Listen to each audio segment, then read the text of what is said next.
Today we're going to be taking a little stroll down memory lane, and I will be sharing some of my experiences and also talking about a few ways that men cheat in their relationships when they struggle with an out-of-control sexual behavior.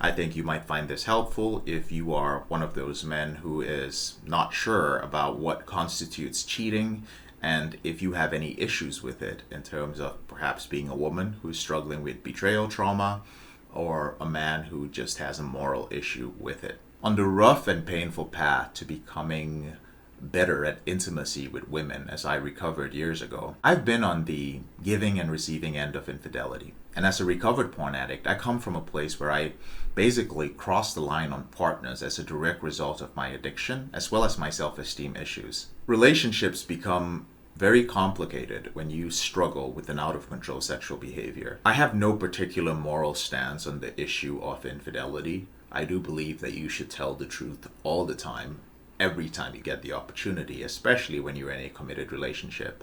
I do believe you should also keep your commitments. The motivations for infidelity are numerous and complicated. And now that I'm at the opposite end of that dark time in my life, I've gained what I would consider to be maybe a decent insight into the basic aspects of these motivations. And this is not hearsay. Take it from a man who years ago had actually refined infidelity into an art. A majority of the women that I had sex with during the early years of my porn addiction were in relationships that most of us will call committed relationships. From college freshmen to wealthy, unhappily married housewives, I did it all, mostly by meeting women directly, sometimes back then by using sites like OkCupid and even Craigslist. That was way back in the day, for those who remember acting out with that.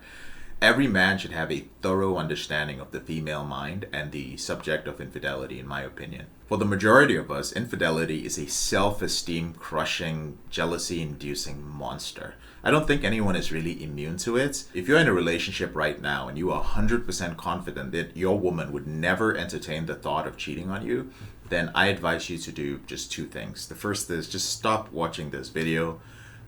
Go to Amazon and pick up a copy of the book called The Rational Male by Rollo Tomassi and read it cover to cover, and then come back to this video. Now, I'm not a therapist. I'm a certified sex and porn addiction recovery coach, but from personal experience, I've identified about 10 motivations for cheating. And these could also be considered to be types of infidelity or reasons for infidelity. The different types, I'll just list them out real quick, are online cheating, porn and sex addiction, insecurity and narcissism, being in an unhappy relationship, cheating because of revenge, avoiding confrontation, fear of intimacy, experiencing some sort of existential issue, escaping a relationship, sometimes being in an open relationship, and so on. Let's talk about the most common one these days, which is the online thing, which typically takes place on apps. So with easy access to pornography and the relative ease of concealing a porn addiction, and just the sheer variety of ways in which dating sites and dating apps and pornography can overlap, crossing the line and cheating online is basically the new frontier of infidelity. Even though my addiction days were before the advent of apps, some of the things that I've heard from my clients have really opened up my eyes to the sheer scope of infidelity today. I mean, it's scary. It's worse than when they were just sites. Technology has basically made cheating a streamlined process. And I've met so many people today who, thanks to technology, they literally have a system in place for actually cheating on their significant others. The next is your porn and sex addiction. Most of you can relate to this. So lack of impulse control and a habit of being completely taken over by emotions when aroused. We'll just use that as the definition.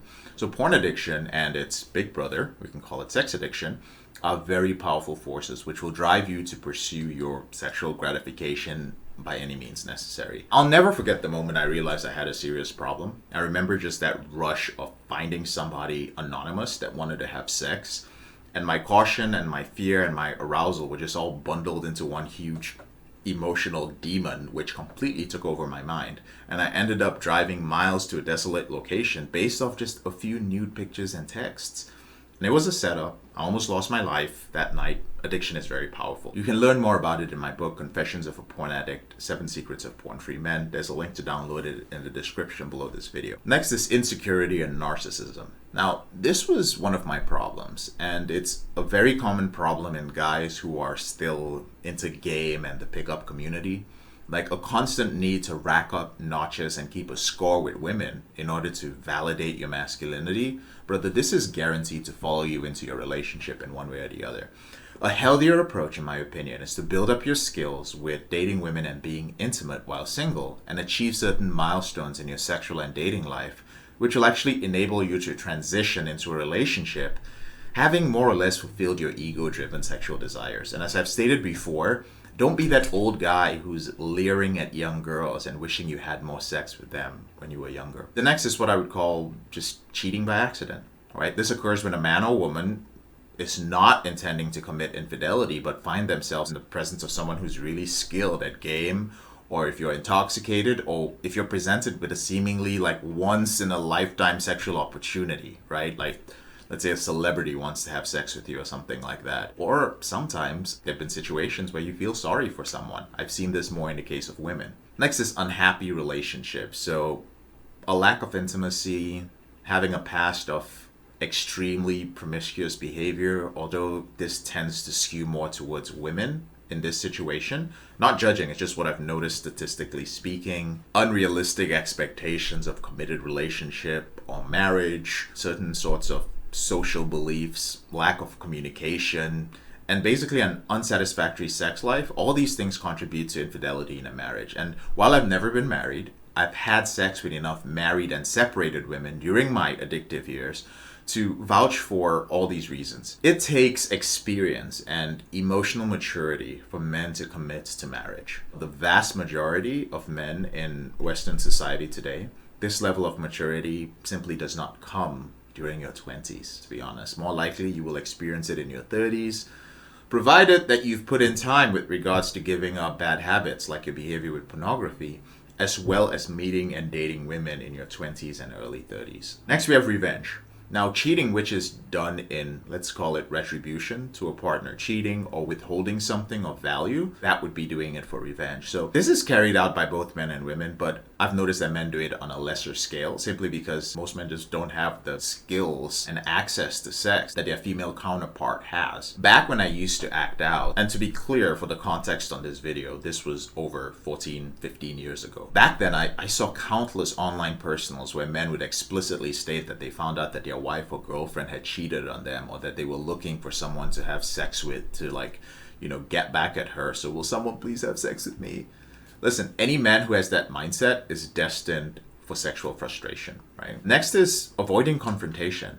Now, in some long-term relationships, a partner with a certain personality type might be unwilling or unable to deal with confrontation of any kind, and they might resort to infidelity as a means of dealing with their relationship problems that could be handled head-on. The next is what I'll give it the name epic cheating, but honestly, I guess it could be considered to be almost an open relationship, but it's a situation in a long-term committed relationship where one partner maintains a concurrent or multiple concurrent relationships for the duration of the main committed relationship.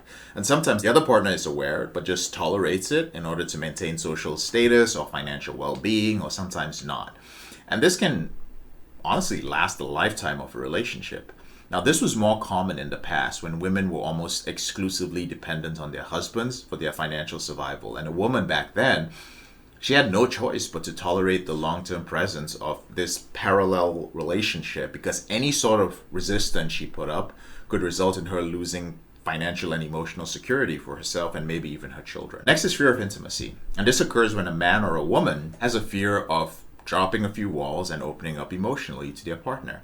Now, without intimacy, a relationship may continue, but infidelity is almost guaranteed at some point. And in this case, a partner uses cheating as a means to kind of keep intimacy at bay. Next, we have what I'd call existential issues. Now, an existential situation is a situation that would cause a person to cheat, maybe to, let's say, get to know themselves better, or as a result of mental illness, or a fear of growing old or losing attractiveness. So I've observed some of my clients who are married business owners indulge in this form of infidelity when they achieve a certain measure of financial success, especially when they didn't have it when they were young and single. And in this case, they believe that wealth would improve their attractiveness or success with women. Unfortunately, they married their college or high school sweetheart, they had kids, and they focused on increasing their wealth without satisfying their need for experiencing different women. Well, they watched porn.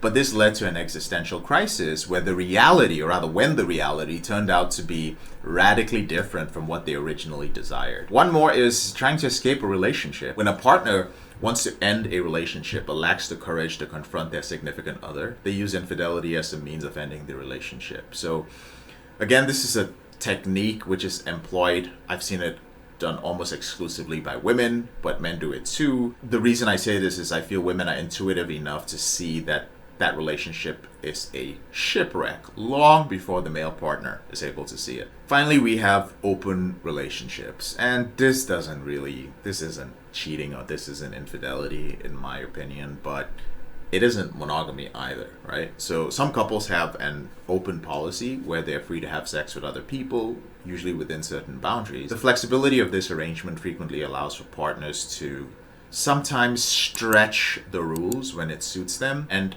I've worked with clients who also are in this sort of situation. And in the case of polyamorous or open relationships, this is also considered in most cases to be a form of infidelity. I'm out of different types of cheating, but I would like to hear you guys' thoughts on these. So let me know what you consider to be cheating or infidelity in a relationship in the comment section below the video.